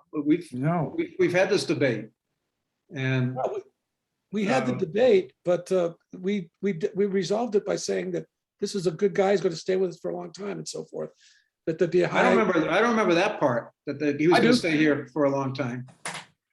Well, what is the point of giving running through people the academy? They don't work for us anymore. What? Just tell me that, because I don't understand it. Well, again, I think it comes back to what we talked about when this came up before, and that is, this is one of the things you want trained, you want people that have gone through this training. I'm So sorry, you Becky. want- So in other words, we want to hire somebody, put him through the academy where he's not working for us, but we're No. paying him. And you then want to train him for another town? Okay, You don't Yeah, want to it's train not him for what we another wanna do. town? Sorry, Jim. hey, Becky, Not what we want to do. Becky, Okay, Becky. Bob, I just wanted to talk about the issue a little bit more because a lot has been happening with the post, which is the police reform bill. And the requirements of the police reform bill are that a town can only hire a full-time trained, not full-time hours, but a full-time trained officer, except for those that you already have on staff or someone who is on another payroll in another police department. So right now, what is happening is the requirement is that all our part-time trained officers are going through what is called a bridge academy. And I know that Mike has all the specifics on that, but what it means is the Bridge Academy has does not require being gone for 5 months full-time away from your police department. The Bridge Academy is allowing the officers to do the Bridge Academy while they are employed in the town. And also it is reduced. See, the part-time academy was about 400 hours and the full academy is about 600 hours. So they're trying to make up the difference of about 200 hours in training and programming.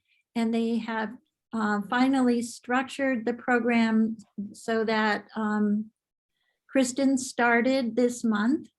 She is already in the Bridge Academy and Taylor has applied and is also going to go to the Bridge Academy because it's based on the last letter in your last name. I'm sorry, the first letter in your last name, and they're both B's.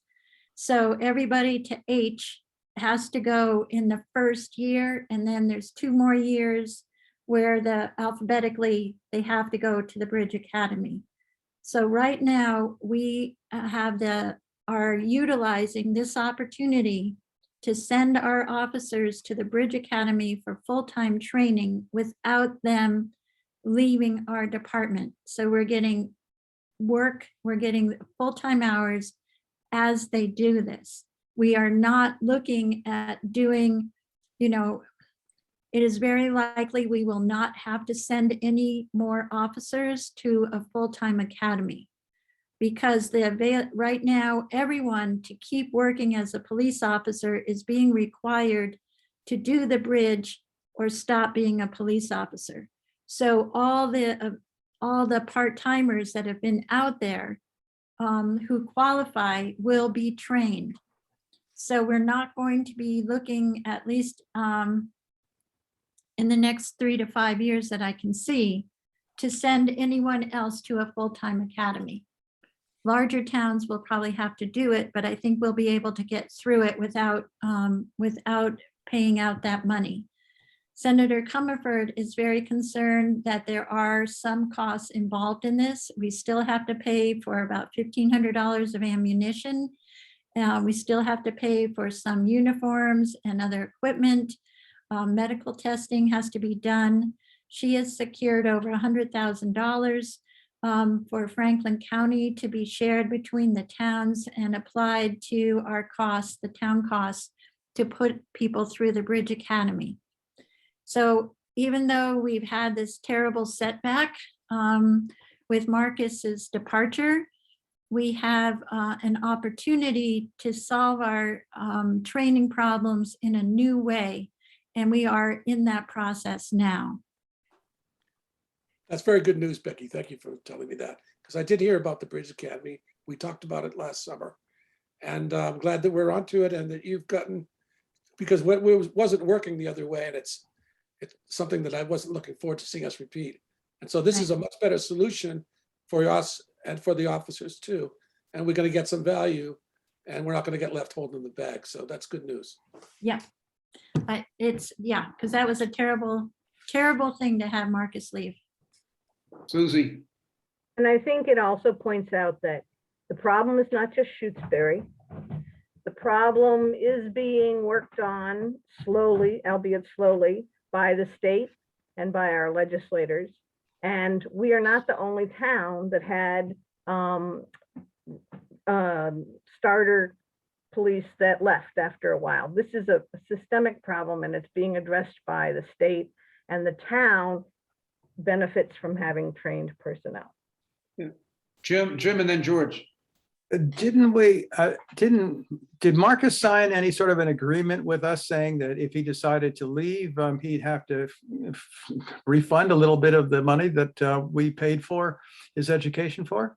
Yeah, we have a contract with him, and Contract, yeah. I reviewed all the expenses that he had from the academy with Kristen. He is in the process of setting up with the treasurer repayment of about $4,700. Okay, all right. Okay. Yeah. Because this, I know this is a problem, of the last time we didn't get the agreement signed or something, and whoever took off that time, sort of, it was, they collected from us and ran. So, but I'm glad to hear that we're getting 4,700 back. That's good. Yeah. 4,700 out of how much? Well, that was all our out of pocket. The amount, the money that he was paid for salary, we can't get that money back. yeah, because it's yeah. Well, that called was for services performed. We don't, right, in the academy. Went to school. Right, no, while he was in the academy, I get it, yeah. Well, I just quite a want to good just. ride. It's a good The only deal. reason- Yeah, the only reason I put my hand up is, in the future, when this comes up, if we have the opportunity to lobby for it, to me, it seems like there's talk about 2-year colleges being paid for, right? The Fed's talking about it, and the state legislature in Massachusetts has been talking about it too. Well, it seems to me if you're going to give kids the first 2 years of school free, potential police officers should get the academy for free, especially now when we're having such a shortage of police officers. We lost him because the market value of police officers in the county has skyrocketed. Greenfield had people leaving. It's a national problem. And so they looked at Marcus, and Marcus said, I can't say no to that money. So that's something we're always going to have a problem with. But, the state should be paying, if they're going to pay for people's education, they should be paying for the academy. They should also, especially now with, as I said earlier, the population of all the people leaving the profession. We saw our own chief leave it last year, and we know that a lot of others are. So just something to think about for all of us if we get an opportunity to lobby in the future. Good job opportunity there, George, for you. Yeah, Yep. the I'm done Greenfield with jobs. cherry picking, they This were is my job. Greenfield poached, I think they were after 5 officers because they lost a bunch. And so they just hit every department in in Franklin County. And unfortunately, Marcus didn't know better or didn't. But anyway, he's getting paid, I think, much higher than he received here. You know, it was a significant increase in pay. Jim, Hopefully, the state is also paying for all of this digital communications equipment. Correct, Becky? That's they haven't changed their tune on that one. I mean, I attended those meetings in Greenfield about the system. In other words, embracing the state, the state system, the state police communications network, and we would get, they would cover the cost of that, as I hope that they're going to, follow through on the police training as well. So maybe things are moving in the right direction. Yeah, the radios, we only had to pay, I think Walter got some extra equipment, but he used his, like his fundraising arm to pay for part of it. We only paid like maybe $1,000 total yeah, for $60,000 or $70,000 worth of equipment. yeah. George, Back to the expenses. yes. Under Public Works and Facilities, the waste disposal for Lateral 32, we brought over 14.8 from last year, and we've spent 7,000, Becky. Are we still in, which is roughly 50%, we spent 48%. But we've spent more than What that. line, what line are we okay. at? George, This is what line page, are we? this is page 3, under Public Works and Facilities. It's closer to the top. I can't, yeah, it's number is 15433.692. One, or two. 433,692. So you can see we've spent, roughly half. And so Becky, you're saying there's more bills? Yeah. Yeah, because I just paid over $900 for the 147 tires to get removed. And How close are we to the end of using, of having that lot? we're close. Good. So then the I might have paid 77, the last bill, but I don't think it was in there. I have to review all those bills. well, all right, if it was $900, we're at 77, that leaves us with 6,800. You think 6,800 would be enough? To finish? Yeah. Oh, yeah. Okay, excellent. That's what I I want. think it is. Becky, who's going to pay for the B9 test point cleanup that is going to be, reported to the Mass DEP? I am in conversation with the Army Corps of Engineers. We have traced the source and responsibility for the remote B9 site to the Army Corps of Engineers. And they were responsible potentially they say they cleaned it up. Yeah. And their cleanup included a removal of over 100 tons of soil Yeah. in 1995. But we have found that contamination, and they need to respond to the situation. They said they needed 2 to 4 weeks. I'll be calling them by the end of this week to find out what their next steps are.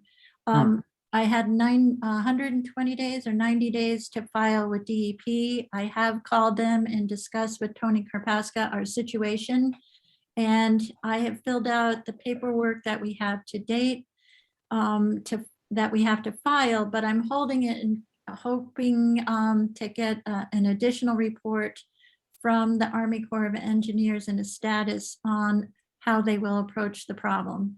But they appear to have full responsibility for the site. What's B9? B9 is the name of a well site. It's a test point site. Okay, Test well, 10-foot, yeah, Where we- soil sample. where okay. we took soil samples from, in preparation to determine the library site. We did a lot of removal of trash. We demolished the building, had the building taken away, cleaned up 10 piles of mostly household waste until we got to B9, which had metal debris from the prior Air Force installation, the remote tower they had out there in 1957 to 1967. Hmm. So it's, that Fuel, is, fuel pollution. They must have had a generator on that concrete pad or some machinery or something like that that leaked diesel and gasoline, God knows what, into the soil, because so many years later, it's still there. Where the is unusual this? part. B9, it's It's on Lotto 32. Lotto 32 with a proposed library site, the original site. Okay. But the site that's contaminated is more than halfway back on the 22-acre parcel and has no impact on all the soil samples from the front area. And even, the back most of the front area were clean. They were all good. And the well water that was tested was also good outside of turbidity.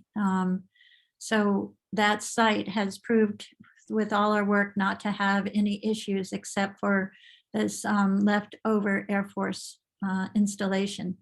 But the odd part is the contamination is between 9 feet down and about 15 feet down or 18 feet down. So it doesn't start at the top and go down like a spill or a leak. Somehow, I believe they did have an underground tank. The report says it was removed, but there's no evidence. There's not the receipt or document to prove it was removed. I bet it was removed because we didn't, when we passed through the contaminated area, we did not hit a hard surface. So it could have been they removed the tank and did it, but it had already leaked before they removed it, and they weren't aware of that. There are companies that can do radar detection underneath to see if there's anything under there. We did that at the fire station. Yeah, and I know I had it done in a personal business I was involved in, but they could do that if, we thought it was a problem, but. I don't think it appears that there is a tank there.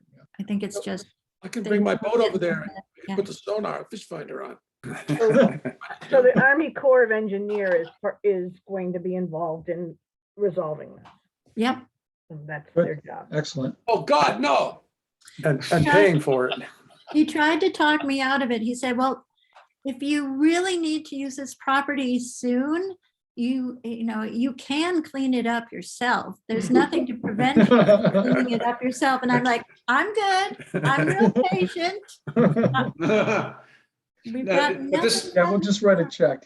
yeah, this doesn't impact the viability of the site for the library. No, Okay. no, it's a huge distance away. And even with our monitoring well is halfway between the road and that, which is much farther than a normal well would be if we put one in for the property.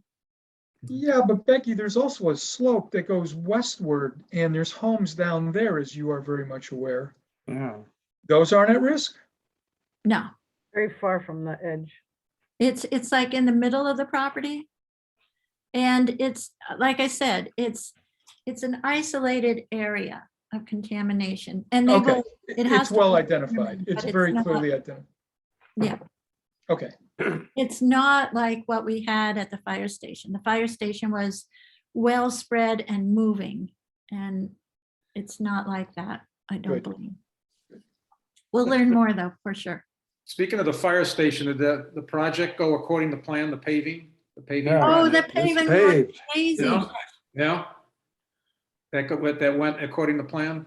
Yes. Mhm.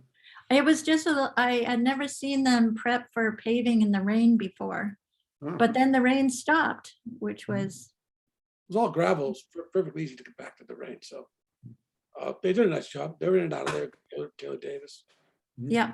One other thing though, Becky, there was a pollution issue with the fire station and some kind of a foam that they were spraying around that was The polluting. PFAS, yeah. Was that something they did down at the Lincoln's, down at lot 032? Did they use that foam down there at all? Is that an issue down there? We tested for it. You didn't Yeah, we find- included PFAS testing with all the other soil testing that we did. And we came up with nothing. Good. Yeah.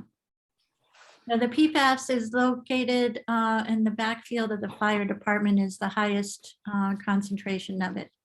The highest readings are in the houses around abutting the fire station and the Watkins, because we put in the new well. And that's why we hadn't paved the road, because we had to put in the new well. Well, there, the Watkin property was the first well. The new fire station well tested positive for PFAS. And I mean, that one we just put in? yeah, a year old. Right. Hey, Yeah, any more expense report items, topics? George? I just have one question, Becky. Now that I see that we've got the previous year's numbers in here, will we see the expense report, the final one for fiscal 21? I will ask her for it. Thank you. Anything else? We good on expense report? How about committee reports? Personnel board? The personnel board, we've been reviewing salaries for all the positions in town, and we've narrowed down a list of positions that we think are need further review because of where the salary ranges are relative to what's being paid in other towns in Franklin County. There is a concern among the members of the personnel board that in these days of low availability of workforce and the specific requirements of municipal employees, regulatory requirements, especially for some of the higher level positions like maybe a treasurer, tax collector, that we need to be careful about what we're paying our people. And we are looking at some positions and possibly we'll be bringing recommendations to this committee for increased salaries on some of those positions. So I just want to alert everybody that we are in the process of doing that right now. That's the biggest thing we're working on. So these are things these things you're working on. These are items that would probably be related to the budgeting process. Yeah, for the wage upcoming- lines, they're going to Yeah. affect the salary lines. Yeah, okay. Jim, another good thing the personnel board came across in their conversation, which is panning out, is they, in talking about the assistant collector position and that job description, the suggestion was made that had we asked Ryan, our treasurer, if he was interested in learning the collector position by getting trained by Ellen and being her backup person as she continues on, but she's desperate in the need to have a backup because if she goes on vacation or to the hospital, no one's in place to do that. And I talked to Ryan and Ellen are both on board with the Excellent. concept. So Hmm. we'll be moving ahead with that. Ah, cool. Get Ryan trained and working as Ellen's backup.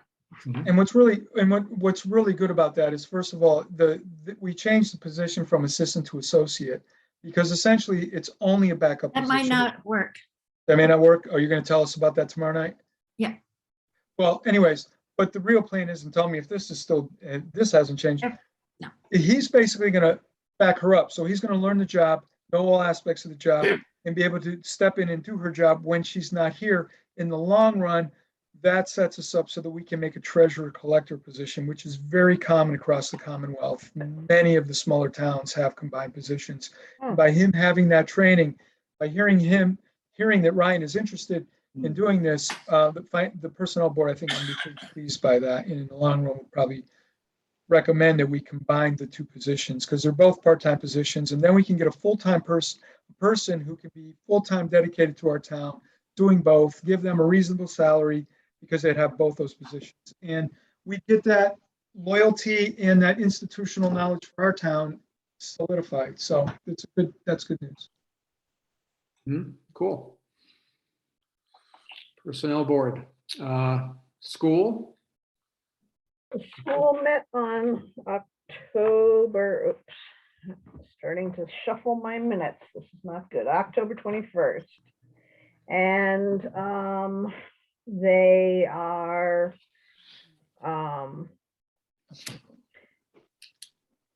let's see, I asked about the rural aid, and yes, it's applied. 30,000 was applied for teacher salaries in FY22. The COVID funds were used. That's under a name of Esser. I think after I finished listening, I might need to sit down with Bruce and have him lead me through the different places the COVID money showed up.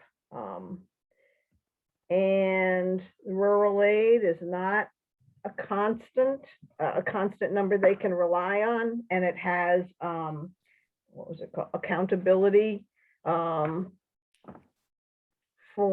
they have to account for where the money's spent, and so it's not sort of free range.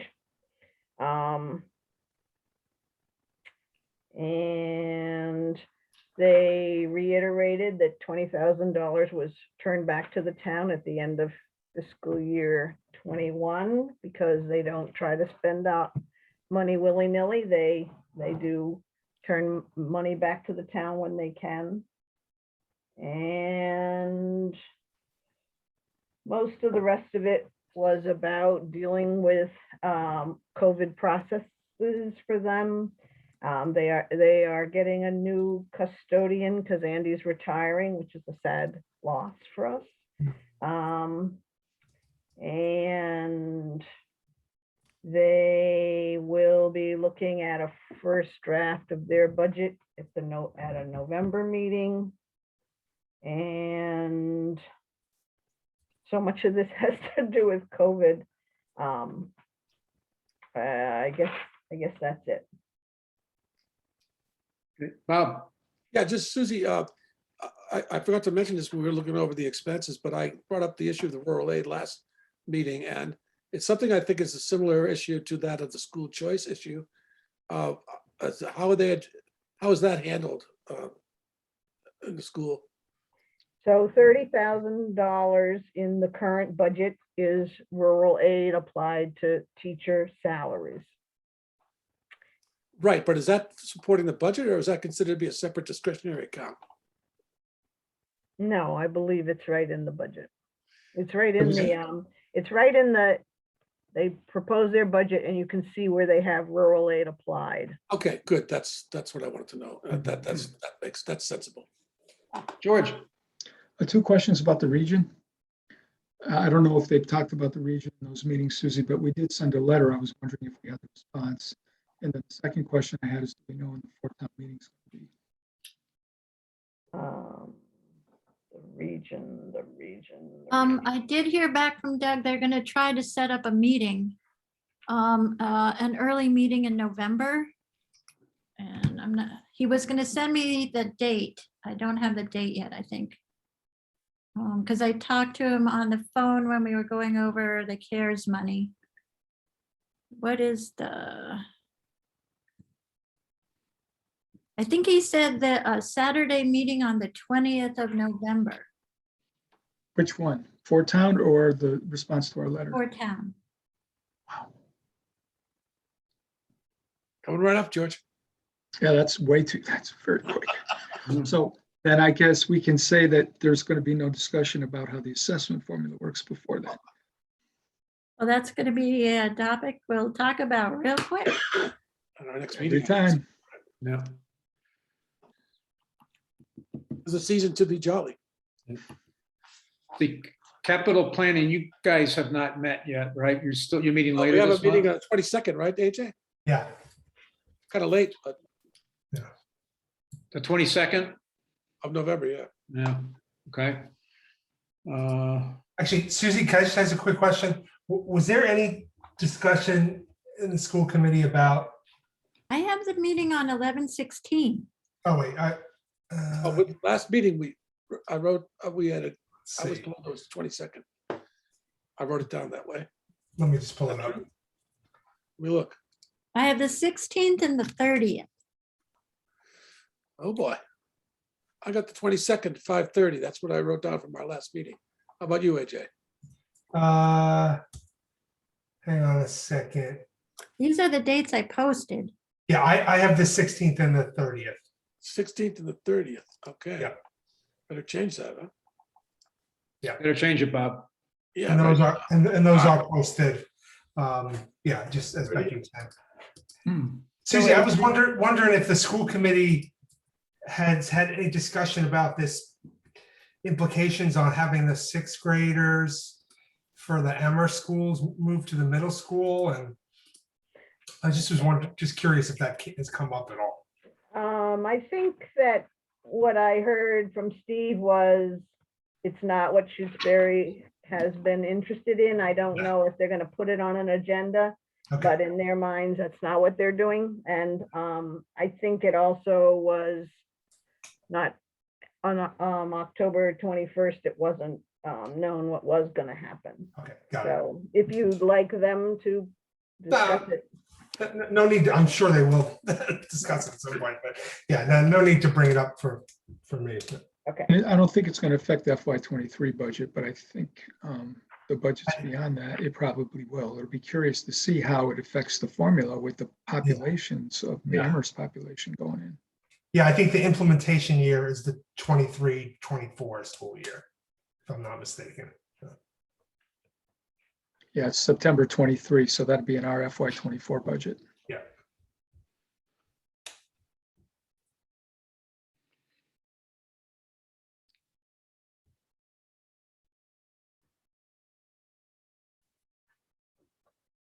Hey, anything else on school?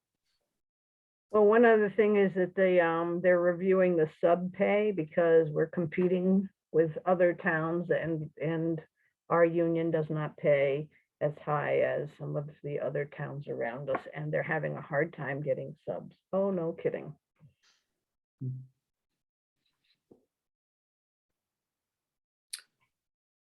Okay, anything from, I guess what we have, broadband or building? Building committee has nothing new to report. We haven't got the second bid in for the door, but we're hoping to get it, like I've been bugging the guy down at Randy down at Hadley, but because I've got some open days coming up in Thanksgiving. I'm hoping that we have the window. It's at the lumber yard where it's safe. So I hope, or it's their responsibility at the very least, and hope to get Randy or Ron Natick to install it during the Thanksgiving break. Okay. Jim, you have anything? No, no new news to report on broadband. We're still working on the ring protection circuit with Westfield Gas and Electric, and they've been kind of slow on getting back to us with a specific plan and cost. So I think our next meeting, which will probably coincide with the broadband meeting as well, because they're both on Wednesday, so I'll have some updates for you at that time. Okay. All right.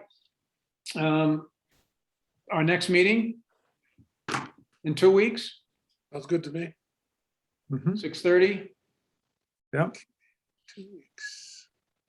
17th, Yes. 6:30. Are we going back to Tuesday schedules?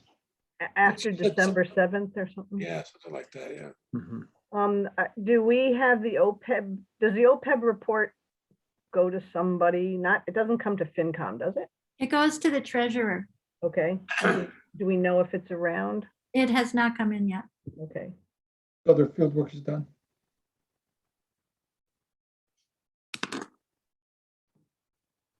Okay, anything else? Make a motion, we adjourn? Second. Look at the smiles on faces. Go ahead, George. Arvanitis, aye. Groves, aye. Hemingway, aye. Cashew eye. Mosier, aye. Walton, aye. All right, gotta go watch the Celtics. Yeah, what about those Celtics, huh? Are they already done? What the heck's going on there, George? Still got time. Huh? No comment, he says. Panthers. Have a Okay. good evening. Good night. Bye, everybody. See y'all. Thank you. Bye. Have a good one.